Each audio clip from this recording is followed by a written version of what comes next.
Bermuda triangle पिछले 100 वर्षों में लगभग 1000 जाने जा चुकी हैं। 50 से ज़्यादा जहाज़ और 20 विमान समुद्र के इस हिस्से में पहुंचने के बाद क्या हुआ, ये भी किसी को नहीं पता। बरमूडा त्रिभुज बनाने के लिए फ्लोरिडा, प्यूर्टो रिको और बरमूडा काल्पनिक रेखाओं से जुड़े हुए हैं।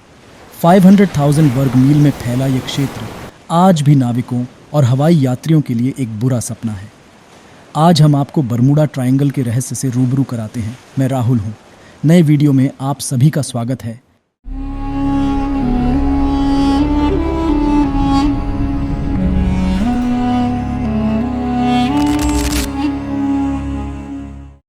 बरमूडा ट्रायंगल, जिसे शैतान का त्रिभुज भी कहा जाता है, उत्तरी अटलांटिक महासागर के पश्चिमी भाग में एक क्षेत्र है।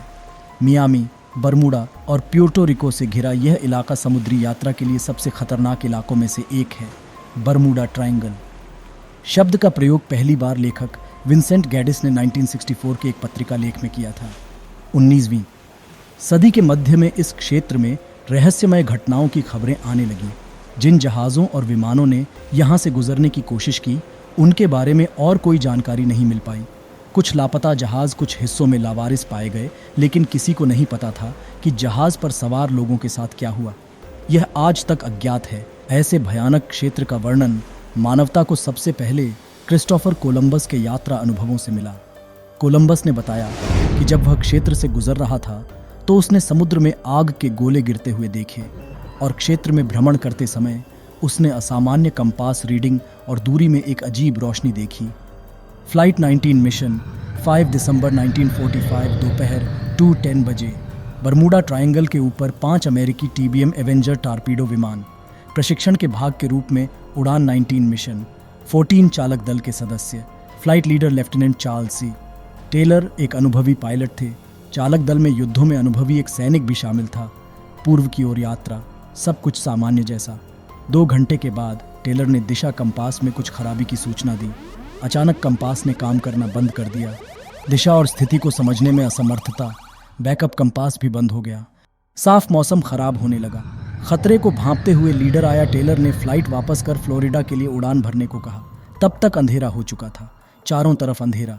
शाम 7:40 बजे टेलर का आखिरी संदेश था, आगे मत देखो, सभी विमान नीचे जा रहे हैं। तब से लेकर अब तक उन विमानों का क्या हुआ, यह कोई नहीं जानता। एक बचाव विमान PBM मैरिनर को उड़ान 19 की खोज के लिए भेजा गया था, लेकिन वह भी रहस्यमय परिस्थितियों में गायब हो गया। अमेरिकी नौसेना और तट रक्षक ने हाल के दिनों में सैकड़ों हजारों वर्ग मील में व्यापक खोज की, लेकिन फ्लाइट 19 या PBM मैरिनर का कोई निशान नहीं मिला। कोई नहीं जानता कि लापता विमानों, जहाज़ों और जिन विमानों की तलाश की गई उनका क्या हुआ। ये बरमूडा ट्रायंगल है। हालांकि विज्ञान कई सिद्धांतों और व्याख्याओं के साथ सामने आया, लेकिन यह लुप्त होना जारी रहा। समुद्र का यह भाग इतना भयानक क्यों है? कहानियां प्रचलित हैं कि यह एक पैतृक अभिशाप, एलियंस का अड्डा और उबलते अंडरवर्ल्ड का प्रवेश द्वार है। ब्रूस गर्नोन एक ऐसा शख्स है जो बरमूडा ट्रायंगल के रहस्यों में फंस गया और चमत्कारिक ढंग से वहां से भाग निकला।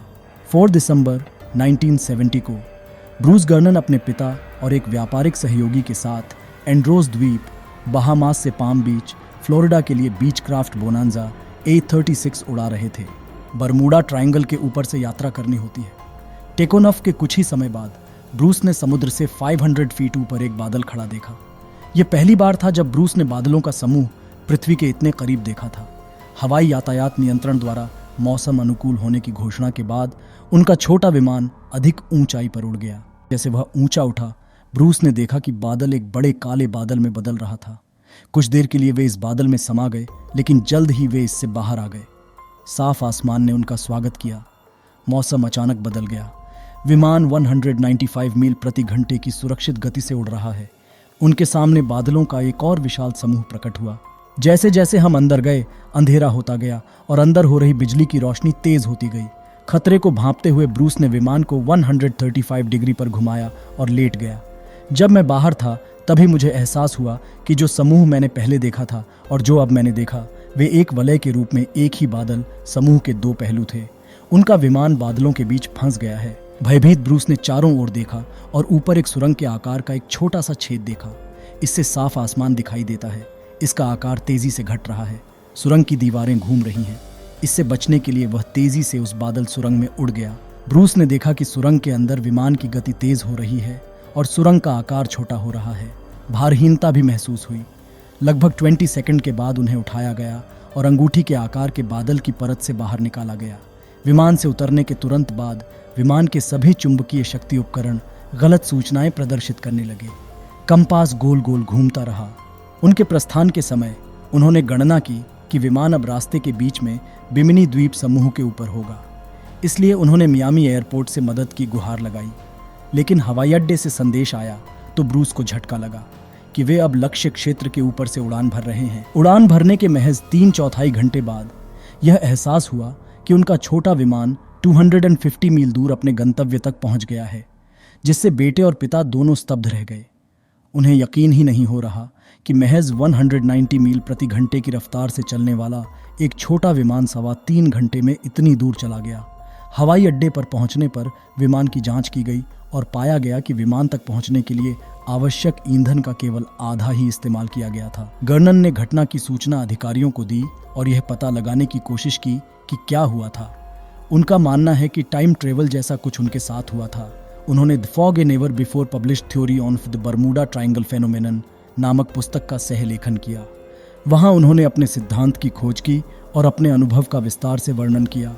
हालांकि बर्मुडा ट्रायंगल, जिसे डेविल्स ट्रायंगल भी कहा जाता है, के रहस्य आज भी बरकरार हैं। यदि आप इस चैनल को पहली बार देख रहे हैं तो कृपया इस तरह के और वीडियो पाने के लिए चैनल को सब्सक्राइब करें। यदि आपको ये पसंद आया तो इसे दूसरों के साथ शेयर करें। फिर मिलेंगे एक और नए वीडियो के साथ।